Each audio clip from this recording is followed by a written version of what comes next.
नमस्कार, मैं सारा सिंह सारा आईएएस यूट्यूब चैनल से आप सभी को बहुत बहुत स्वागत करती हूँ। इस चैनल से लगातार ज्योग्राफी और हिस्ट्री की सीरीज जारी है। ज्योग्राफी में अभी रिवर सिस्टम बताया जा रहा है और रिवर सिस्टम में भी इंडियन रिवर सिस्टम, और इंडियन रिवर सिस्टम में हिमालयन रिवर सिस्टम को कराया जा रहा है, जिसके तहत इंडस रिवर सिस्टम और गंगा रिवर सिस्टम को कंप्लीट करा दिया गया है। नेक्स्ट क्लास में ब्रह्मपुत्र रिवर सिस्टम को कराया जाएगा। हिस्ट्री में स्टोन एज को कवर किया जा चुका है और वर्तमान में इंडस वैली सिविलाइजेशन को कराया जा रहा है। इंडस वैली सिविलाइजेशन के तहत भी 3 क्लास कंप्लीट कराया गया। आज 4th क्लास होगा और आज के क्लास में आप इंडस रिलीजन और सोसाइटी के बारे में जानोगे। एक चीज़ मैं आप लोगों को कहना चाहूँगी कि सारा इस क्लासेस से अगर आप बेनिफिट लेना चाहते हो तो यूट्यूब पे जाकर सारा आईएएस क्लासेस के नाम से आप जो भी टॉपिक आ रहे हैं, जो भी आपके लिए सीरीज जारी किया जा रहा है, आप देख सकते हो। और एक छोटी सी आपसे रिक्वेस्ट है कि अगर आप वीडियो आप लोगों को पसंद आए तो सब्सक्राइब और लाइक करना न भूलिएगा, क्योंकि ये वीडियो आपके लिए बन रहा है और मेरा उद्देश्य सिर्फ ये है कि मैं जो भी बता रही हूँ आप लोगों को वो सही समय से आपके तक पहुँचता रहे। तो चलिए आते हैं आज हम इंडस रिलीजन और सोसाइटी के बारे में जानने। पिछले क्लास में मैं आप लोगों को बताई थी कि एक मिनट, इंडस नगर नियोजन क्या था, अर्थात इंडस टाउन प्लानिंग, अर्थव्यवस्था, इकोनॉमिक और अन्य एक्स्ट्रा पॉइंट। मैं अन्य एक्स्ट्रा पॉइंट हर क्लासेस में कराती हूँ, क्योंकि जो हिस्ट्री का क्लासेस है जो हिस्ट्री का टॉपिक है बहुत ज़्यादा बड़ा होता है, तो एक्स्ट्रा पॉइंट्स के माध्यम से आप इसको अपने पॉइंट्स को बढ़ा सकते हो, नॉलेज को स्ट्रेंथन कर सकते हो। तो जब भी हिस्ट्री की क्लासेस होगी कुछ एक्स्ट्रा पॉइंट्स भी होंगे। इसके बारे में नगर नियोजन के बारे में बताई थी कि कैसा था, क्यों सिंधु सभ्यता मुख्य रूप से अपने नगरीकरण के लिए जाना जाता है। फिर अर्थव्यवस्था में आप लोगों को मैं बताई थी कि एग्रीकल्चर का इकोनॉमिक का स्वरूप क्या था, जैसे कि इस सभ्यता में कृषि की भी प्रधानता थी, व्यापार भी होता था, और व्यापार तो होगा ही क्योंकि यह शहरी सभ्यता था, नगरीय सभ्यता था, पशुपालन का भी इम्पोर्टेंस था, और जो व्यापार होता था आंतरिक और बाह्य दोनों रूप से होता था। तो ये सारा चीज़ कराया जा चुका है। आज की क्लास में आप पढ़ोगे सामाजिक जीवन अर्थात social life of Harappa civilisation, जो कि इम्पोर्टेंट है आपके लिए प्रीलिम पॉइंट ऑफ व्यू और मेंस पॉइंट ऑफ व्यू दोनों दृष्टियों से, लेकिन मेंस पॉइंट ऑफ व्यू से ज़्यादा इम्पोर्टेंट है। लेकिन आपके लिए मेंस और प्रीलिम के लिए कोई भेद करने की बात नहीं हो जाती है, क्योंकि आपको मेंस लिखना है। जब मेंस लिखना है तो फिर क्वेश्चन ही नहीं बनता है कि what is prelim and what is mains. सब कुछ आपको डिटेल में पढ़ना है, बिल्कुल ही समझते हुए पढ़ना है और इत्मीनान के साथ पढ़ना है। चलो, क्योंकि जो समाज होता है, दुनिया के किसी भी जगह का समाज हो, ठीक है, या किसी भी काल के समाज हो, कमोबेश जो सिमिलरिटी होती है लमसम एक होती है, जो समाज दर्शन होता है, ठीक है। यानी कि जो समाज दर्शन का जो पार्श्व बॉडी होता है वो लगभग एक ही जैसा होता है, थोड़ा बहुत उसमें अंतर आता है। तो आज के बाद कहीं का भी समाज दर्शन आएगा तो इतना चीज़ों का आप जरूर लिखना, जो कि मैं आपको बताऊंगी। क्योंकि सिंधु लिपि अभी पढ़ा नहीं गया है, और जब चूंकि लिपि नहीं पढ़ा गया तो जो भी एक्सक्रीवेशन हुआ है, यानी कि सिंधु सभ्यता की जो खुदाई हुई है, अब प्राप्त अवशेष है, जो उसी के आधार पे आप क्या करते हो कि सिंधु समाज के बारे में स्टडी करते हो। तो अवशेषों के आधार पर यह अनुमान लगाया जाता है कि सिंधु सभ्यता के अंतर्गत, ठीक है,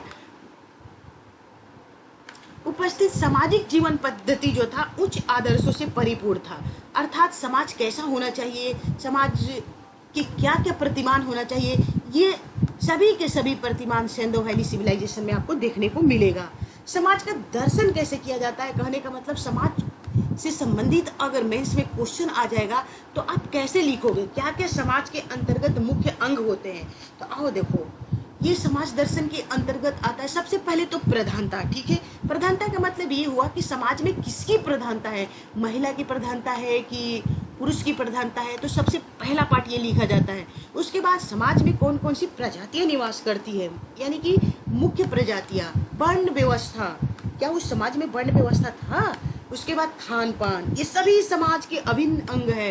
पहनावा, श्रृंगार यानी कि फैशन, मनोरंजन इंटरटेनमेंट और वर्ग असमानता सोशल इनइक्वालिटीज जो कि हर समाज में पाया जाता है। यानी कि जब इस पृथ्वी पर, ठीक है ना, समाज जैसे कॉन्सेप्ट आया तब से आज तक ये वर्ग असमानता निश्चित रूप से पाया जाता रहा है। ठीक है, तो यही सारे समाज के जो आयाम होते हैं, प्रधानता, ठीक है, ये प्रधानता, जब भी कोई भी समाज लिखना इतना चीज जरूर डालना, और समाज से संबंधित जो भी क्वेश्चन आएंगे आप लिख लोगे। मुख्य प्रजातियां, वर्ण व्यवस्था, खान पान, पहनावा, मनोरंजन, वर्ग असमानता, इतना तो जरूर कम से कम समाज को लिखते समय डालना चाहिए, इतने पॉइंट्स को, इसी को एलोबरेट कर दिया जाता है। ठीक है, अब प्रधानता क्या थी? तो प्रधानता जो सिंधु घाटी सभ्यता की एक्सकैवेशन हुई है, खुदाई हुई है, तो बहुत सारी मृण मूर्तियां पाई गई है। ठीक है, ये मृण मूर्तियां क्या होती है? यानी कि टेराकोटा फिगर्स, मिट्टी की मूर्तियां। ठीक है, तो मिट्टी की मूर्तियां बहुत ही बड़ी मात्रा में इंडस वैली सिविलाइजेशन से खुदाई के दौरान पाया गया है। तो यह देखते हुए यह अनुमान लगाया गया है वहां पर, मतलब जो एक्सकवेटर थे, इसकी खुदाई करता जो थे, कि सिंधु सभ्यता का जो समाज था क्या था? मातृसत्तात्मक था, क्योंकि सिंधु लिपि पढ़ी नहीं गई है और जो भी खुदाई होगा उसी के आधार पर इससे सोसाइटी को स्टडी किया जाएगा। तो बहुत बड़ी मात्रा में मृण मूर्तियों को मिलने के माध्यम से ऐसा माना गया है अभी तक कि इंडस वैली जो सोसाइटी था वो मातृसत्तात्मक था, यानी महिलाओं की स्थिति बहुत ही अच्छी थी, महिलाओं की चलती थी। ठीक है, अब देखो प्रजातियां, इसके बाद प्रधानता के बाद प्रजातियों की बात कर ली जाती है कि इस समाज में कौन कौन प्रजातियां रहती थी। ठीक है, प्रजातियों में देख लो, ये आपके लिए बहुत ही इंपॉर्टेंट है, प्रीलिम पॉइंट ऑफ व्यू और पीसीएस में क्वेश्चन यहाँ से आते हैं। पहला प्रजाति भूमध्य सागरीय, ठीक है ना, मेडिटेरेनियन, ये सबसे अधिक पाई जाती थी। उसके बाद ऑस्ट्रोलैड और प्रोटो ऑस्ट्रोलैड, इसको ट कर लेना, सॉरी ये तो है प्रोटो ऑस्ट्रोलैड, तो कहीं कहीं देगा ऑस्ट्रोलैड और प्रोटो ऑस्ट्रोलैड, तो कंफ्यूज मत करना, दोनों को एक समझना। ओके, अगर ऑस्ट्रोलैड देगा फिर भी चलेगा, प्रोटो ऑस्ट्रोलैड देगा फिर भी चलेगा। ये नहीं कि मान लेते हैं कि कोई प्रीलिम में क्वेश्चन आ गया, भूमध्य सागरीय दे दिया, ऑस्ट्रोलैड दे दिया, अमोंगोलैड दे दिया, ठीक है, अल्पाइन दे दिया, तो इतना तो आप जानते हो, लेकिन प्रोटो ऑस्ट्रोलैड दे देगा फिर भी आपको ऑस्ट्रोलैड ही समझना है। ठीक, और मंगोलाइड और अल्पाइन, ये ये प्रजातियां पाई जाती थी। और इन सारी प्रजातियों के बारे में जब आप सोसाइटी पढ़ोगे फर्स्ट पेपर में डिटेल में जानोगे, लेकिन अभी इतना जानो कि भूमध्य सागरीय, ऑस्ट्रोलैड, मंगोलाइड और अल्पाइन मुख्य रूप से यही प्रजातियां सिंधु घाटी सभ्यता में पाई गई है, अभी तक के खुदाई से पता चला है। इसको 1 से 2 बार अगर आप देखोगे तो आपको याद हो जाता है मंगोलाइड, और सबसे ज्यादा अल्पाइन। एक चीज मैं आप लोगों के लिए नोट करके लिख दी हूँ कि यहाँ पर निग्रो प्रजाति के लोग नहीं थे, तो जब भी ऑप्शन में निग्रो आएगा तो यही आपका फॉल्स हो जाएगा। ठीक है, तो नोट जहां भी मैं कर देती हूँ उसको 2 से 3 बार आप देख लेना। यहाँ निग्रो प्रजाति के लोग नहीं पाए जाते। इनकेस यूपीएससी या कोई भी सिविल एग्जाम में आपसे पूछा जाए स्टेटमेंट फॉर्म में कि सिंधु घाटी सभ्यता में निग्रो प्रजाति के लोग पाए जाते थे, तो स्टेटमेंट क्या हो जाएगा? फॉल्स हो जाएगा। कौन कौन पाए जाते थे अभी अभी आपको मैं बताई हूँ, तो उसको जैसे भूमध्य सागरीय पाए जाए, ये ऑस्ट्रोलैड या प्रोटो ऑस्ट्रोलैड ये पाए जाते थे, मंगोलाइड और अल्पाइन, तो 2 से 3 बार करोगे याद हो जाता है। चलो, दास प्रथा, हर समाज में दास प्रथा के बारे में भी स्टडी किया जाता है कि दास प्रथा की क्या कंडीशन थी। ठीक है, तो देखो सिंधु घाटी सभ्यता में दास प्रथा का प्रचलन था या नहीं, ये बड़ा ही विवाद का विषय है, क्योंकि सिंधु तो लिपि पढ़ी नहीं गई है। लेकिन एक व्हीलर महोदय है, ठीक है, इनका क्या कहना है? ये कह रहे हैं कि सिंधु घाटी सभ्यता में जो कुली लैंड्स है, अर्थात श्रमिकों का जो आवास है, उसके आधार पे ये बोले हैं कि यहाँ पर दास प्रथा का भी प्रचलन था। लेकिन मान्य मत ये है, बहुत सारे विद्वानों को कहना है, सिर्फ इनके कहने से नहीं हो जाएगा, सिर्फ ऐसा स्टेटमेंट यही दिए हैं कि दास प्रथा का प्रचलन नहीं था। तो अगर यूपीएससी आप लोगों से इनके से स्टेटमेंट फॉर्म में पूछ दे कि सिंधु घाटी सभ्यता में दास प्रथा का प्रचलन था, तो ये स्टेटमेंट फॉल्स हो जाएगा। तो इसलिए प्लीज आप इसको करेक्ट मत करना, ठीक है, करेक्ट मत मानना, यानी कि दास प्रथा का प्रचलन नहीं था। ठीक है, चलो फिर अब आओ वर्ण व्यवस्था के बारे में जान लो। तो जो इंडस वैली सिविलाइजेशन के अंतर्गत जो वर्ण व्यवस्था पाया गया है वो वर्तमान वर्ण व्यवस्था से अलग है। जो ऋग्वैदिक काल में आप वर्ण व्यवस्था के अवधारणा देखोगे कि ऋग्वेद के जो 10वें मंडल है उसमें एक पुरुष से, मतलब ब्रह्मा पुरुष के मुख से ब्राह्मण को बताया गया है, भुजा से छत्री की उत्पत्ति को बताया गया है, जंघा से वैश्य की उत्पत्ति को, और तलवा से शूद्र की। ठीक है, ऐसी कंसेप्ट तो यहाँ पर नहीं थी, लेकिन यही कमोबेश उसी को मान सकते हो। और यही अभी जो यहाँ पर वर्ण व्यवस्था आपको देखने को मिलेगा वो आगे चलकर वही रूप ले लेगा जो कि अभी मैं आपको बताई। तो हड़प्पा समाज में 4 वर्ण निश्चित तौर पर वर्ण व्यवस्था आधारित था, लेकिन डिफरेंट रूप में था। जैसे विद्वान, विद्वान यानी पृष्ठ, ठीक है, और यही विद्वान वैदिक काल में क्या हो जाएंगे, ब्राह्मण। योद्धा, वॉरियर्स, यानी कि ये क्षत्रिय।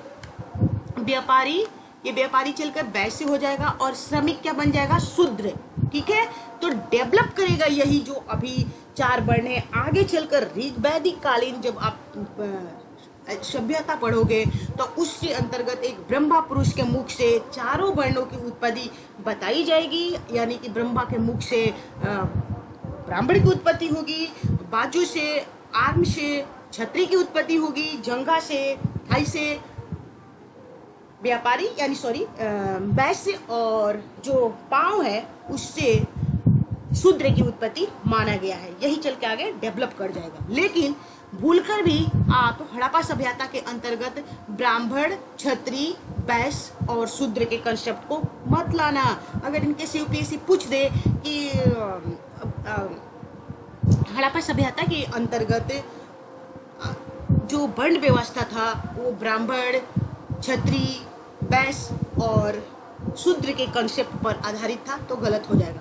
क्या था, विद्वान, योद्धा, व्यापारी और श्रमिक। ओके, अब आ जाओ पहनावा, ड्रेस।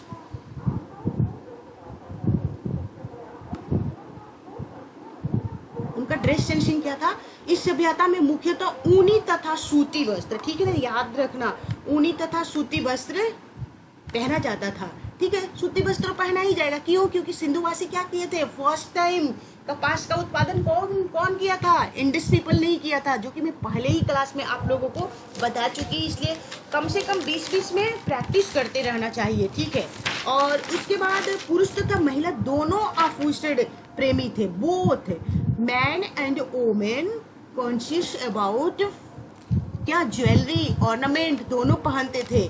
ठीक है, और दोनों फैशन के प्रति भी बहुत अपने आप को क्या करते थे, both were decorated themselves with jewellery, दोनों अपने आप को गहने से क्या करते थे, सुसज्जित करते थे।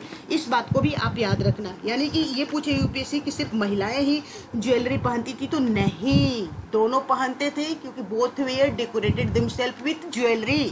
ठीक है, अब देखो जैसे कान की बाली पहना जाता था, ईयरिंग, फिंगरिंग यानी कि अंगूठी, नेकलेस, गले की हार, आर्मलेट्स, बाजूबंद, ये सारी कुछ ज्वेलरी था, और सामान्य रूप से महिलाएं और पुरुष दोनों पहनते थे, जो कि इसी बात को आपको याद रखना है, यही आपके लिए कॉन्सेप्ट है। क्योंकि ऐसा लगेगा कि अरे महिलाएं पहनती होगी, पुरुष थोड़ी ही गहना ज्वेलरी ये सब पहनता है आज से 4500 वर्ष पुरानी सभ्यता में। लेकिन पुरुष भी पहनता था, और पहनता ही नहीं था बल्कि बहुत ज्यादा अपने आप को डेकोरेट करके रखता था, सुसज्जित करके रखता था। ठीक है, उसके बाद महिलाओं और पुरुषों दोनों द्वारा अलग अलग तरीकों से बालों को सजाया था।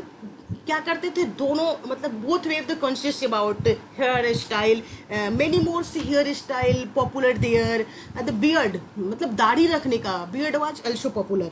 तो जो दाढ़ी भी रखा जाता था डिफरेंट स्टाइल में रखा जाता था, जैसे कि आज के लोग भिन्न भिन्न स्टाइल में दाढ़ी रखते हैं, तो ऐसा दाढ़ी रखने का जो प्रचलन था, हेयर स्टाइल करने का जो प्रचलन था, आज से 4500 वर्ष या पुराने सभ्यता में भी आपको देखने को मिल जाएगा।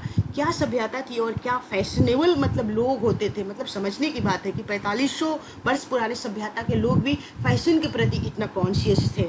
ठीक है, और महिलाएं जो है वो लिपस्टिक, आईलाइनर, बैंगल्स वगैरह का प्रयोग करती थी। मैं डांसिंग गर्ल दिखाई थी आप लोगों को, काशी की जो ये डांसिंग गर्ल थी जो मोहनजोदड़ो से पाई गई थी, काश्य नर्तकी जो थी वो अपने हाथ में चूड़ियाँ पहनी हुई थी, ठीक है। और चांदूहड़ो और लोथल से सौंदर्य प्रसाधन के भी साक्ष्य मिले हैं, ये भी आपको बताया जा चुका है, सारा फैक्ट मैं करा चुकी हूँ।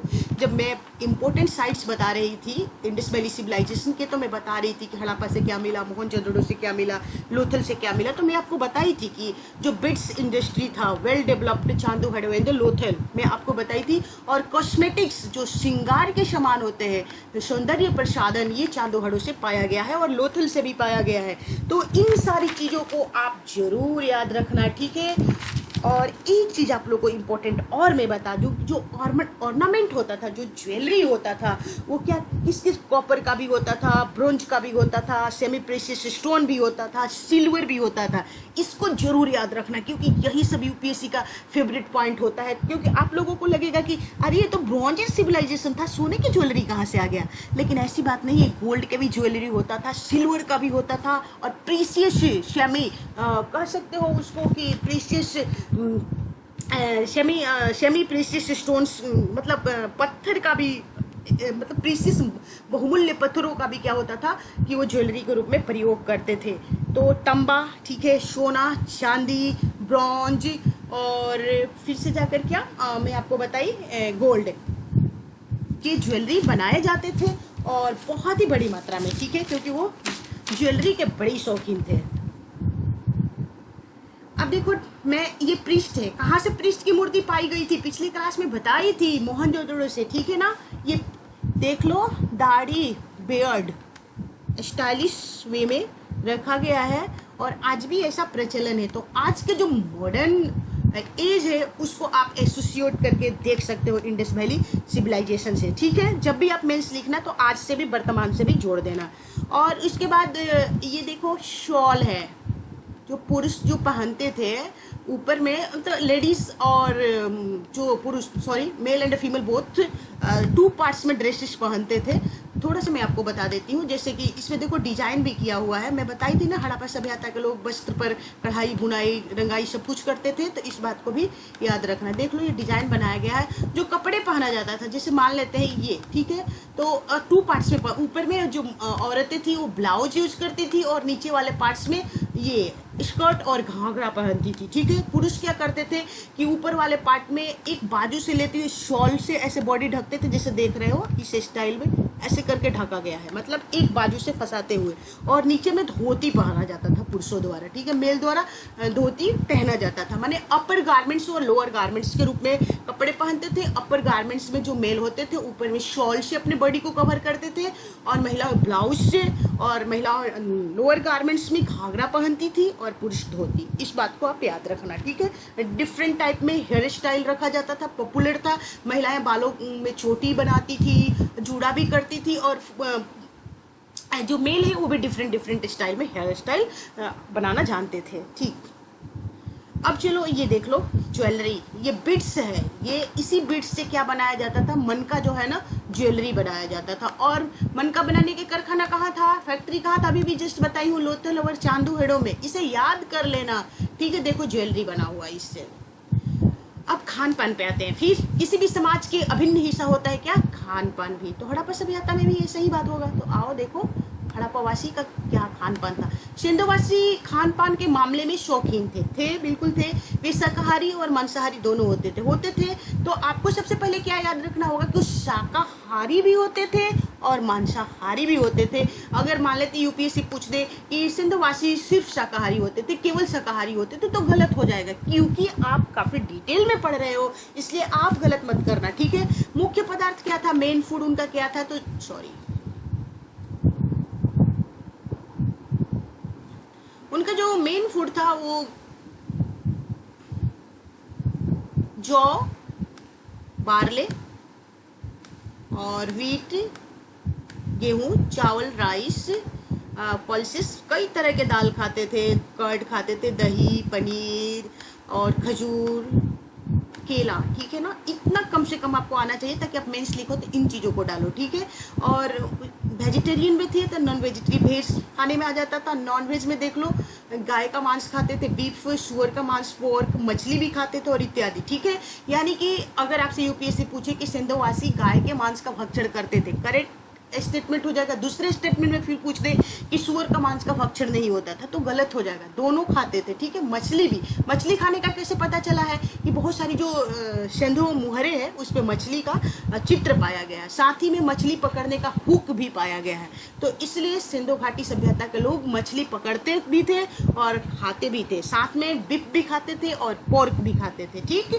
अब आ जाओ किसी भी समाज के लिए, फिर से मैं बता रही हूँ, अगला उसका अभिन्न अंग क्या होगा? मनोरंजन, इंटरटेनमेंट। हर समाज के लिए होता है, दुनिया के किसी भी कोने की समाज हो, उस समाज में आवश्यक रूप से मनोरंजन के साधन होते हैं। वर्तमान में जैसे गेम है, उसके बाद म्यूजिक है, मूवीज है, ये सभी क्या है? मनोरंजन के साधन है। स्विमिंग करना है, बहुत सारे मतलब साधन है जो जिसके माध्यम से लोग क्या करते हैं? इंजॉय करते हैं अपने लाइफ को।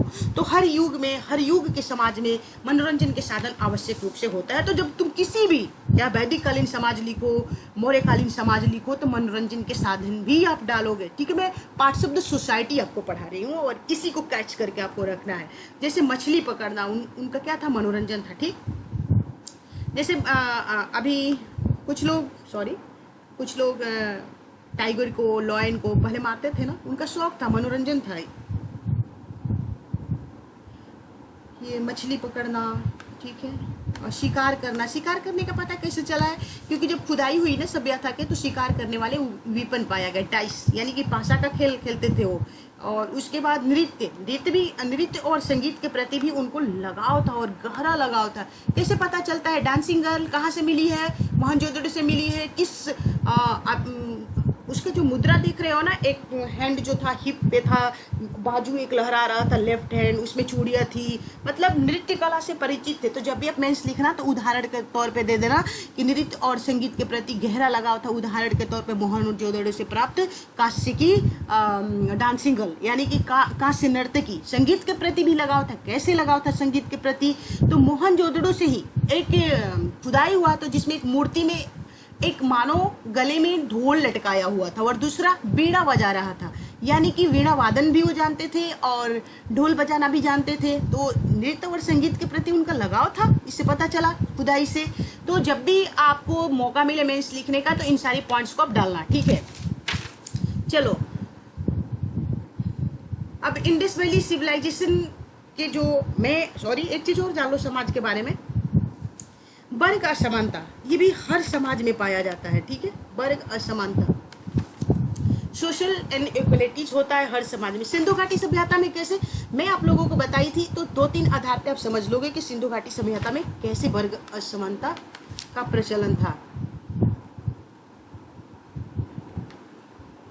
मान लेते हैं, बताई थी ना कि एक ये था अपर पार्ट, सिटाडल, जिसको मैं बताई थी, और ये लोअर पार्ट था। इधर में एलिट क्लास के लोग रहते थे। कैसे पता चला है कि एलिट क्लास? तो खुदाई हुई है, तो इधर में जो बिल्डिंग्स पाए गए, हाउसेस पाए गए हैं, उस एक हाउसेस में 4-3 मतलब मोर देन 3 रूम्स पाए गए हैं, कुआं पाया गया है, ठीक है, यहाँ पर। उसके बाद मतलब जो यूटेंसिल्स पाए गए हैं, मतलब स्टाइलिश पाए गए हैं जो बर्तन है, इनके अपेक्षा इधर ये लोअर पार्ट्स था। और इधर श्रमिक रहते थे, सामान्य लोग रहते थे, ठीक है, क्राफ्ट्समैन रहते थे, अर्थात शिल्पी जो बुनाई कढ़ाई इत्यादि करते थे। तो हो गया ना वर्ग असमानता, ठीक है। हाउसेस के आधार पे हुआ है, ठीक है। मल्टी स्टोरी यहाँ तो मतलब रिच लोगों का, जैसे 1 मंजिला 2 मंजिला 3 मंजिला हुआ करता था, वो रिच लोगों का हुआ करता। दूसरे कैसे पता चला है कि जब उनको दफनाया गया है, ठीक है ना, और जब उनको ब्यूरिट कर दिया जाता था, तो ब्यूरियल के आधार पे जो कब्रगाह था, ठीक है। तो जब कब्रगाह की खुदाई हुई थी, तो कुछ जो शव है उसके साथ आवश्यकता की वस्तु, जैसे मान लेते हैं शव, इसके साथ कुछ आवश्यकता की वस्तु भी रख दी गई है। तो जैसे ऑर्नामेंट्स वगैरह पाया गया है, ज्वेलरी गोल्ड की पाई गई है, तो ये निश्चित तौर पर कोई रिच व्यक्ति का ही शव होगा, ठीक है। उसके बाद इधर के जो हिस्से में 100 का मतलब जो दफनाया गया था, वो सिंपल था, सिर्फ व्यक्ति, ठीक है, जो डेड बॉडी है। तो इस आधार पे भी वर्ग विभाजन देखने को मिला। तो इन्हीं आधारों पर, क्योंकि सिंधु लिपि नहीं पढ़ी गई है, लेकिन इन आधार पर मतलब हाउसेस के आधार पर, उसके बाद ब्यूरियल के आधार पे, जो कब्रगाह है उसके आधार पर देखने से पता चलता है कि सिंधु घाटी जो सभ्यता है वहाँ भी वर्ग असमानता विद्यमान था, ठीक। तो अभी आप समाज दर्शन किए इंडस वैली सिविलाइजेशन का, और कम से कम आपको इतना पॉइंट्स आना चाहिए, ठीक है। क्या क्या समाज दर्शन किए कि प्रधानता किसकी थी, ठीक है, पहनावा क्या था, खान पान क्या था, ठीक है, मनोरंजन के साधन क्या क्या थे, और वर्ग असमानता कैसे थी सिंधु घाटी सभ्यता में। यही सब समाज दर्शन में लिखा जाता है, ठीक। चलो अब क्या जानोगे आप, इंडस वैली सिविलाइजेशन रिलीजन के बारे में जानोगे, जो कि बहुत ही इंपॉर्टेंट है, ठीक है ना। और उसके बाद जो दुनिया के कोई भी धर्म हो, ठीक है, किसी भी समाज का धर्म हो, जो समाज के लोग होते हैं उससे अभिन्न उनका क्या होता है, जुड़ाव होता है। और यही बात क्या है, क्योंकि धर्म और समाज एक दूसरे के पर्याय है, धर्म के बिना समाज का कोई वास्ता नहीं है, ठीक है। तो आवश्यक रूप से कोई भी धर्म, कोई भी समाज हो, उस वो धर्म से एसोसिएट होता ही होता है, ठीक है। अब सिंधु घाटी सभ्यता में भी कुछ ऐसी ही बात देखने को मिलेगी। तो सबसे पहले तो आप ये जानो कि जो सिंधुवासी थे, अभी आप पढ़ रहे हो इंडस रिलीजन, जो सिंधुवासी थे वो क्या थे, बहुदेववादी थे, पॉलीथास्टिक थे, ठीक है ना। इसका मतलब होता है बहुदेववादी, माने एक से अधिक देवताओं का पूजन करते थे वो, ठीक, बहुदेववादी थे। इस बात को आप याद रखना, क्योंकि यूपीएससी यहीं पर कुछ आप लोगों को फंसाता है। वो बहुत मतलब ये होता है, चालाक होता है, देखता है कि कहाँ बच्चे फंस सकते हैं और चेक कर लेता है कि आप ठीक से पढ़ाई किए हो कि नहीं। पूछ देगा कि सिंधुवासी एकेश्वरवाद में विश्वास करते थे, जो अच्छे से हिस्ट्री नहीं पढ़ेगा फंस जाएगा, लगेगा कि हाँ करते होंगे, लेकिन आपको ऐसी गलती नहीं करनी, क्योंकि आप पढ़ रहे हो डिटेल में, गहराई के साथ, और बिल्कुल ही कंसेप्ट क्लियर करके। तो सिंधुवासी क्या थे, पॉलीथास्टिक थे, यानी कि बहुदेववादी थे, बहुत सारे देवी देवताओं के पूजा करते थे। मातृदेवी, ठीक है, मातृदेवी कौन थी, जो मातृदेवी थी ना, उनकी प्रधान देवी थी, ठीक है। और इनकी बहुत ही ज़्यादा मतलब वहाँ पर कह सकते हो कि आदर के साथ ये मतलब देखी जाती थी। ये फीमेल में जो थी वो मैन डीटी थी, ठीक है। और शिव की पूजा, शिव की भी पूजा वो करते थे प्रोटो शिव के रूप में, मतलब शिव आज के वर्तमान शिव के तरह तो डेवलप कॉन्सेप्ट नहीं था जैसे कि पूजा होता है, लेकिन फिर भी शिव के प्रारंभिक रूप को आप कह सकते हो कि शिव के ये प्रारंभिक रूप ही था, ठीक है। चलो, और उसके बाद इसी शिव की पूजा को पशुपति शिव के रूप में भी जाना जाता है। पशुपति का मतलब क्या होता है, पशु मतलब तो एनिमल हो गया, और पति मतलब लॉर्ड, अर्थात जो जानवर का मालिक हो, ठीक है। वैसे देवता जो जानवरों के मालिक है उन्हीं को क्या बोलते हैं, पशुपति शिव। और पशु पूजा, पशुओं का भी पूजा होता था, ठीक है। नाग पूजा होता था, उसके बाद मतलब प्रकृति के पूजा, नाग वगैरह सभी प्रकृति के अंग, वृक्ष पूजा, ठीक है। और आज भी तो होता है योनि पूजा, लिंग पूजा, मतलब वो लिंग पूजक भी होते थे। यानी कि यूपीएससी आपसे पूछे कि हड़प्पावासी लिंग पूजक थे, हाँ थे, बिल्कुल वृक्ष पूजक थे, नाग पूजा होता था। और सबके मिलाकर ऐसे पूछे कि सिंधु घाटी सभ्यता के लोग प्रकृति के पूजक थे, तो थे। क्यों, क्योंकि सभी तो प्रकृति के ही अंग है, नाग भी प्रकृति के अंग है, पशु भी प्रकृति के अंग है, वृक्ष भी है। तो यानी कि ओवरऑल अगर पूछते आपसे कि सिंधुवासी प्रकृति के पूजक थे, तो हाँ थे, ठीक है। स्टेटमेंट आपका करेक्ट हो जाएगा। आओ वन बाय वन करके हम देखते हैं। देखो, मातृ देवी जो थी, ठीक है, mother goddess, the chief female deity, ठीक, ये क्या थी, चीफ फीमेल डीटी थी, ठीक है। Was the mother goddess represented in the terracotta figures, जितने भी मृण मूर्तियां पाई गई इनको रिप्रेजेंट किया गया, अधिकतर में मातृ देवी की मूर्तियां पाई गई है, ठीक है। बहुत ही इंपॉर्टेंट देवी थी। और एक मिनट, अभी बाद में देख लेना, अभी पहले कॉन्सेप्ट समझो। मातृ देवी, ये मातृ देवी। और मृण मूर्तियों, मृण मूर्ति बता दी ना, मिट्टी की मूर्तियां के अवशेष से यह विदित होता है कि यह देवियों में प्रधान थी, ठीक है, चीफ डेटी ऑफ गॉडेस, ठीक है। देवियों में कौन प्रधान थी, मातृ देवी। इनका विभिन्न रूपों में पूजा होता था, जैसे कुमारी के रूप में, मतलब अनमेरिड है अभी, रौद्र रूप में, काली माता को देखे हो ना, कितने रौद्र रूप में दिखाया गया, जैसे बाहर में टोंग निकला हुआ, हाथ में कटार लिए हुए, तो रौद्र रूप में भी देवी का पूजन होता। कहने का मतलब ये हुआ, एक और समझ लो, सौम्य रूप में, सौम्य रूप में भी, मतलब शांत रूप में भी। तो माने देवी की तो पूजा होता ही था, लेकिन भिन्न भिन्न रूपों में होता था, ठीक है ना, ये भी जान लेना चाहिए आपको।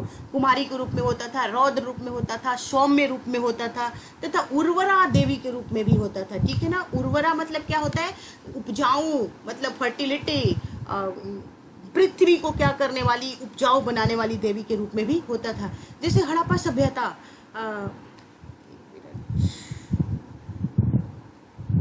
जैसे हड़प्पा सभ्यता के अंतर्गत एक स्त्री मृण मूर्ति पाई गई है, ठीक है। और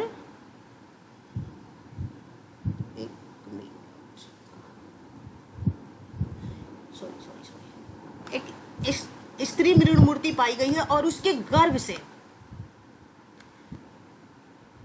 पौधा है, ठीक ना, प्रस्फुटित यानी निकलते हुए दिखाया गया है, ठीक है। और इसको क्या मान लिया गया है, उर्वरा के देवी। यह क्या है, पृथ्वी पूजा का प्रमाण है। तो यानी कि अगर आपसे स्टेटमेंट में पूछा जाए कि हड़प्पा सभ्यता में उर्वरा के देवी के रूप में मातृ देवी की पूजा होती थी, तो होती थी, ठीक है। चलो अब ये है मदर गॉडेस। इसी तरह की ये टेराकोटा है, मिट्टी की क्या है, मूर्ति है। और मिट्टी के टेराकोटा फिगर्स में ही मातृ देवी की क्या मतलब एक्सकवेशन किया गया है, तो अवशेष प्राप्त हुआ है। ये देख लो, ये मातृ देवी है, इसी रूप में थी। और जो हड़प्पा नामक एक जगह से और इसी तरह का एक मृण मूर्ति पाया जाएगा, तो उसी के गर्भ से यहाँ से पौधे के निकलते हुए मतलब दिखाया जाएगा। तो इनको क्या मान लिया जाएगा, उर्वरा का देवी। ओके, अब शिव की पूजा, ठीक है। मोहनजोदड़ो से प्राप्त एक मुहर में योगी की मुद्रा में एक व्यक्ति का चित्र है। तो कभी कभी पीसीएस में पूछता है कि योगी के चित्रण वाला मुर्दा किस हड़प्पाई स्थल से पाया गया है। तो सबसे पहले एक तो आपको याद होना चाहिए कि मोहनजोदड़ो से, ठीक है। या इसी को योगी ने पूछ के कभी कभी पूछ देता है साधु, कहाँ से साधु वाली मुद्रा प्राप्त की गई है, तो फिर भी आपको क्या मारना है, मोहनजोदड़ो ही मारना है करेक्ट आंसर में। तो एक मुहर में योगी की मुद्रा में एक व्यक्ति का चित्र है। इसके तीन, ये बड़ा इंपॉर्टेंट है जो सब कुछ मैं आपको बता रही हूँ, इसके तीन मुख है, ठीक है ना। इसके 3 मुख है और 2 सींग यानी कि 2 हॉर्न्स है। और यह मुद्रा 4 पशुओं से, सभी इंपॉर्टेंट है, 4 पशुओं से यथा हाथी से, बाघ से तथा भैंस से और गेंडा से घिरा हुआ है। आसन के नीचे यानी ठीक पैर की साइड में 2 हिरण बैठे हुए हैं। मार्शल महोदय जिनके निर्देशन में 1921 में इन्हीं के डायरेक्शन में दयाराम साहनी द्वारा हड़प्पा सभ्यता का एक्सकवेशन हुआ था। यही है मार्शल, जॉन मार्शल पूरा नाम है, अनुसार यही पशुपति शिव है। इन्होंने क्या बोला है कि यही पशुपति शिव है जो एक्सकवेशन में मूर्तियां प्राप्त हुई है, जो मूर्ति प्राप्त हुई है। अब देखो ये लिंग पूजा, अब ये भी जस्ट बताई हूँ ना कि हड़प्पावासी लिंग पूजक, योनि पूजक भी हुआ करते थे, ठीक है। लेकिन ये अगर पूछ दे कि लिंग पूजा का सर्वाधिक प्रमाण कहाँ से मिला है, तब क्या आपको बताना है, लिंग पूजा का सर्वाधिक प्रमाण जो है वो यहाँ से मिला है, हड़प्पा से मिला है। तो लिंग पूजा का सर्वाधिक प्रमाण जो है, एविडेंस है, साक्ष्य है, वो हड़प्पा नामक जगह से मिला है। ये देखो यही है पशुपति शिव। एक तो योगी मुद्रा में बैठे हैं ना, योगासन के मुद्रा में दिख रहा होगा कैसे योग्य मुद्रा में बैठे हुए हैं। और तो यहाँ से आपको क्या सिर्फ यही जानना है, आपको ये जानना है कि हाँ योगासन से परिचित से थे सिंधुवासी। अगर पूछे यूपीएससी आपसे ये नहीं पूछेगा पशुपति, वो पूछेगा कि योगासन विद्या से वो क्या थे, उनको जानकारी थी, तो यस थी, ठीक है। देख लो क्यों, क्योंकि पशुपति शिव इसी मुद्रा में बैठे हुए हैं। तो योग पद्धति से वो मतलब योग पद्धति के बारे में सिंधुवासी को जानकारी थी।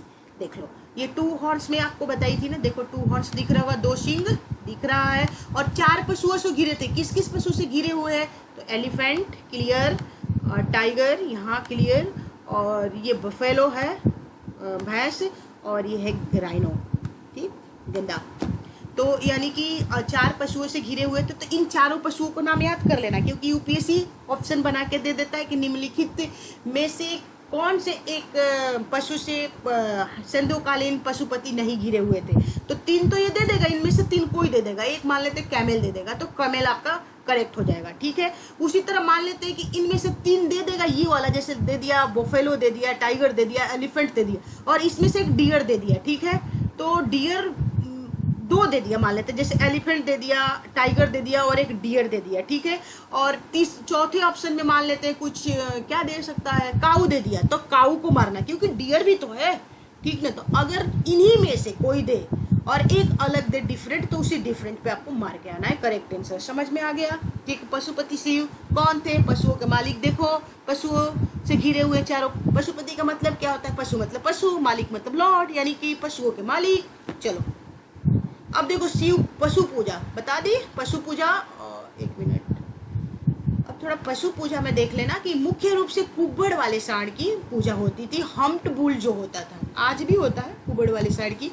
और मुहरों पर ऐसा मिथकीय जानवर मिलता है जिसका अगला हिस्सा मनुष्य जैसा और तथा पिछला हिस्सा जो है वो शेर जैसा है। मतलब ये मिथक है क्योंकि खुदाई के बाद ही जो मिला उसके आधार पर अवलोकन किया जाता है, क्योंकि लिपि पढ़ी नहीं गई है। लेकिन इतना जाना कि जो मुहर है ना उस पे मनुष्य के साथ साथ जानवरों का भी चित्रांकन किया गया है। ठीक, नाग पूजा, सॉरी यहाँ वृक्ष पूजा होगा, लिखा गया है नाग पूजा, माफ कीजिएगा, ये वृक्ष लिख लेना।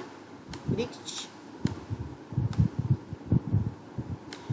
पूजा संभवतः पीपल, नीम और बबूल की पूजा होती थी बिल्कुल।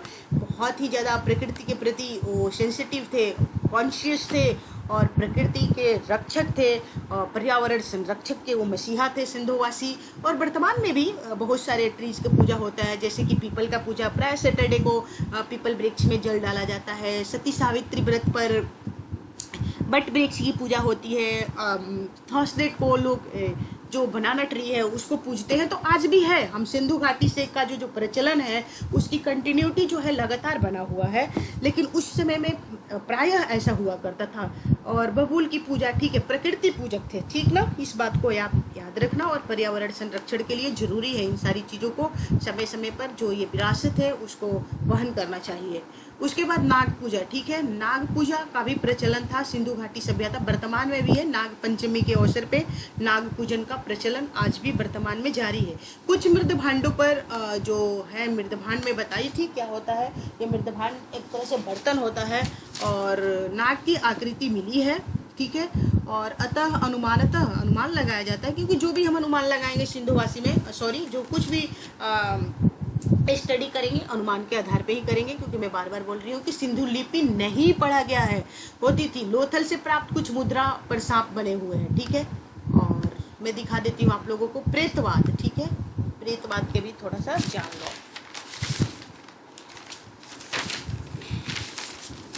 एक मिनट,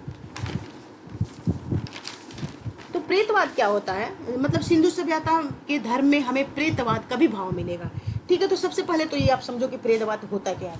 तो प्रेतवाद एक धार्मिक अवधारणा है जिसमें प्रेतों, पत्थरों आदि की उपासना इस भय से की जाती है कि इसमें बुरी आत्मा निवास करती है, ठीक ना। तो जैसे मान लेते हैं कि विलेज में, गांव के जो बाहर होता है, विलेज के जो बाहर होता है, किसी गांव में बड़े से एक रेज चबूतरे पे, ऊंचे चबूतरे पे पत्थर के पिंड को बैठा दिया जाता है और गांव के लोग उसको समय समय पर क्या करते हैं, कोई ओकेजनली पूजन करते हैं, ठीक है। या उस रोड से भी कोई गुजरता है तो पूजा करता है। ऐसा क्यों? क्योंकि मान लेते कोई सुसाइड कर लेता है अथवा रोड एक्सीडेंट हो जाता है, तो आत्मा की शांति के लिए उसके नाम से पत्थर के पिंड को एक रेज्ड प्लेटफॉर्म पर ऊंचे चबूतरे पर बैठा दिया जाता है और इस डर से पूजा जाता है कि अरे इसमें तो बुरी आत्मा है, अगर पूजा नहीं करेंगे तो अनिष्ट हो जाएगा। तो कहने का मतलब कि प्रेतवाद की जो अवधारणा है यही है। और पत्थरों को पूजो डर से या कोई ट्रीज के पूजो डर से, तो ऐसा भी होता है, ठीक है ना। समझ लेना, इसी कॉन्सेप्ट में प्रेतवाद का कुछ आशय होता है। तो कहने का मतलब ये हुआ कि सिंधुवासी भूत, पिचास, प्रेतवाद ये सब में विश्वास करते थे, जैसे आज भी वर्तमान में किया जाता है। आडंबर प्रेमी भी थे, ये सब आडंबर ही तो है, यानी कि आडंबर से उनको लगाव था। अब पुनर्जन्मवाद देख लो। सिंधुवासी जो थे वो पुनर्जन्म में भी विश्वास करते थे। पुनर्जन्म का मतलब क्या होता है कि हम फिर से जन्म लेंगे। सिंधुवासी पुनर्जन्म में भी विश्वास करते थे। कब्रगाह में आवश्यकता का सामान मिलना इस बात का प्रतीक है। कैसे पता चला है कि सिंधुवासी पुनर्जन्म में विश्वास करते हैं? क्योंकि लिपि नहीं पढ़ी गई है, लेकिन जो बोरियल है उसकी जो खुदाई हुई है, कब्रगाह की जब खुदाई की गई है तो आवश्यकता की वस्तुएं बहुत सारे कब्रों में मिली है, जैसे कि ऑर्नामेंट्स है, यूटेंसिल्स है, बर्तन है, तो कुछ ऐसी मतलब चीज़ें मिली है कि जो उनको मतलब उनके साथ दफनाया गया है, व्यक्ति के साथ साथ उस चीज़ को भी दफना दिया गया था। तो इस आधार पर अनुमान लगाया गया है कि सिंधुवासी पुनर्जन्म में विश्वास करते हैं। यही आपसे यूपीएससी पूछ लेगा कि सिंधुवासी पुनर्जन्म में विश्वास करते थे, तो यस करते थे, स्टेटमेंट आपका करेक्ट हो जाएगा। या ऐसे भी पूछ सकता है कि पुनर्जन्म में विश्वास नहीं करते थे, तो स्टेटमेंट गलत हो जाएगा, ठीक ना। तब आज के बाद आप ऐसे अगर क्वेश्चन आपसे पूछा जाता है तो गलत मत करना, क्योंकि आप डिटेल में जान गए हो। अब देखो ये नाग पूजा दिख रहा है, सर्फ स्नेक, ये यानी कि नाग का पूजन होता था। ये सब हड़प्पा के खुदाई से मिला है। अब धर्म के अंतर्गत ही आता है अंत्येष्टि, यानी कि फ्यूनरल।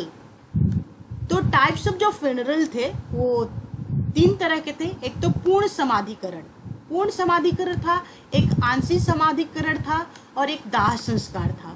तो पूर्ण समाधिकरण क्या होता है? पूर्ण समाधिकरण ये होता है जब डेड बॉडी को क्या करते हैं, गड्ढा खोदकर डाल देते हैं और ऊपर से मिट्टी चढ़ा देते हैं, ठीक है, मतलब पूरी तरह से अंदर में उसको गाड़ दिए।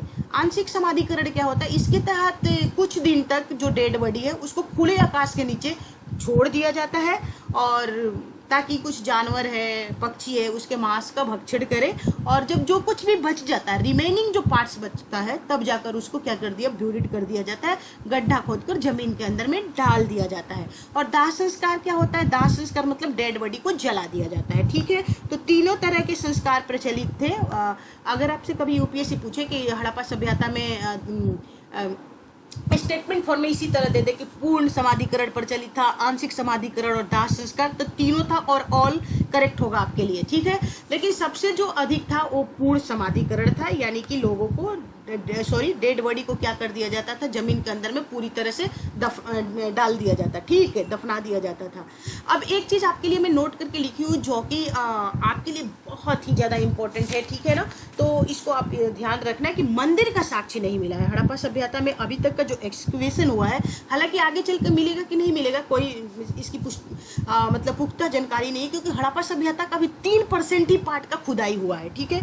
अभी बहुत सारे पार्ट का खुदाई नहीं, 3% में तो इतना चीज मिला है, बाकी होगा तो क्या होगा भगवान जाने। तो मंदिर का साक्ष्य नहीं मिला है, इस बात को आप ध्यान रखना। केवल मूर्तियों का पूजन होता था, ओनली आइडोलॉटी वाज प्रैक्टिस्ड देयर, यानी कि केवल मूर्तियों का क्या होता था, पूजा होता। अभी भी बताई थी ना, मातृदेवी। मातृदेवी क्या थी? देवियों की प्रधान थी, प्रधान डीटी थी, और फीमेल डीटी में तो उनका पूजन होता था। तो दिखाई कि मूर्तियों का पूजन होता था। लेकिन महान स्नानागार के बारे में बताई थी ना, यानी कि धार्मिक स्नान भी होता था। लेकिन धार्मिक कहाँ से महान स्नानागार मिला था? मोहनजोदड़ो से मिला था, बता चुकी हूँ। और लेकिन एक चीज जान लो कि स्नान करने के बाद प्रायः आज के डेट में लोग मंदिर में जाते हैं, लेकिन क्योंकि सिंधु घाटी सभ्यता में तो मंदिर था नहीं, तो इसलिए मंदिर में पूजा करने नहीं जाते थे। इस आधार पर भी आप याद रखना कि धार्मिक स्नान तो जरूर होता था, लेकिन मंदिर का कोई अवशेष नहीं पाया गया अभी तक, तो इसलिए शायद अनुमान लगाया गया है कि सिंधु घाटी सभ्यता में मंदिर नहीं पाया जाता था, ठीक है। चलो, अब मैं आप लोगों को आज धर्म भी करा दी, समाज भी करा दी, और काफ़ी डिटेल में मैं कराई हूँ। कम से कम हाँ, कुछ एक चीज़ और जान लो, धर्म में हवन वगैरह भी करते थे, ठीक है ना। कालीबंगा से क्या हुआ है, हवन कुंड का भी साक्ष्य मिला। पढ़े थे ना जब मैं बताई थी साइट इंपोर्टेंस, तो हवन वगैरह का भी प्रचलन था। तो इसको भी अगर आप धर्म लिखना तो हवन से परिचित थे, जैसे कि वर्तमान में भी हवन होता है पूजा के बाद।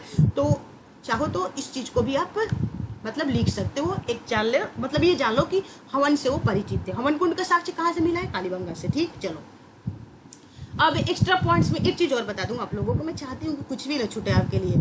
हाँ, जो लोगों को जो दफनाया जाता था, तो युगल समाधि, यानी कि 2-2 व्यक्तियों को भी साथ में दफना दिया जाता था, ठीक। मैं बताई थी कहाँ से युगल समाधि का साक्ष्य मिला था, लोथल से, ठीक। तो 2-2 व्यक्ति को भी एक साथ क्या किया जाता था, दफनाया जाता था। अब ऐसा माना जाता था कि एक हस्बैंड है, एक वाइफ है, लेकिन अब क्या थे ये नहीं बताया। स्पष्ट सती प्रथा के, कुछ लोग बोले कि ये सती प्रथा का मतलब माना जा सकता है प्रचलन, लेकिन स्पष्ट तो नहीं था। इसलिए इस बारे में अगर कभी आपसे यूपीएससी पूछे कि सिंधु घाटी सभ्यता में सती प्रथा का प्रचलन था, तो भूल के भी इसको सही मत मानना, ऐसा नहीं माना जाए, अनुमान लगाया गया है, ठीक है। सती प्रथा का प्रथम साक्ष्य जब मैं आपको बताऊंगी, एरर अभिलेख में मिलेगा, अभी जब बात क्लासेस में जब आपको बताऊंगी तब, ठीक है। ये बस जानना कि युगल समाधि जो मिला है उसको आप कहीं से भी गलती से भी ये मत समझ लेना कि सती प्रथा, बस कुछ विद्वानों द्वारा अनुमान लगाया गया है कि सती प्रथा का भी शायद प्रचलन था, ठीक। चलो, अब जैसे कि मैं आप लोगों को अभी सिंधु घाटी सभ्यता के अंतर्गत मौजूद सामाजिक दर्शन को बताई, समाज क्या था, सामाजिक संरचना कैसी थी, और उसके बाद धार्मिक पूजा पद्धति के बारे में अच्छी तरह से परिचित करा दी हूँ, ठीक है। उन पॉइंट्स को बार बार करते रहना, आपको पक्का सब कुछ आ जाएगा। आज के क्लास में कुछ मैं एक्स्ट्रा पॉइंट्स आपके लिए करा देती हूँ जो कि आपके लिए बहुत ही ज़्यादा इंपॉर्टेंट है, ठीक है।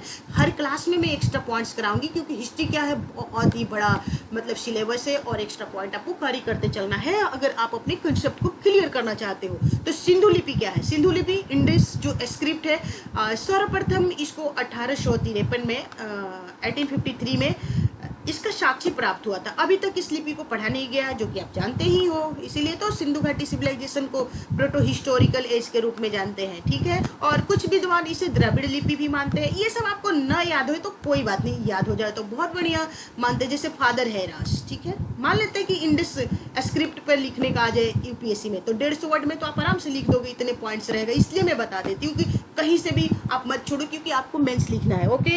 चलो, कुछ विद्वान इसे संस्कृत लिपि का एक रूप मानते हैं। कुछ विद्वान इसे क्या मानते हैं? संस्कृत लिपि का भी एक रूप।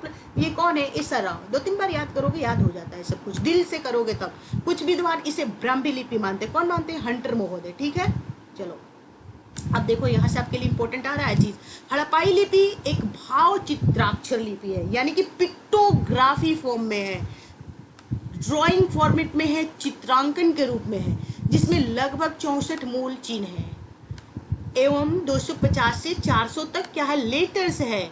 आयताकार मुहरों, तांबे के पात्र, कांसे के पात्र भी, ठीक है, न सिर्फ तांबे के पात्र, कांसे के पात्र पर भी, क्योंकि सिंधुवासी कांसे बनाना जानते थे, आदि पाए गए हैं, ठीक है ना।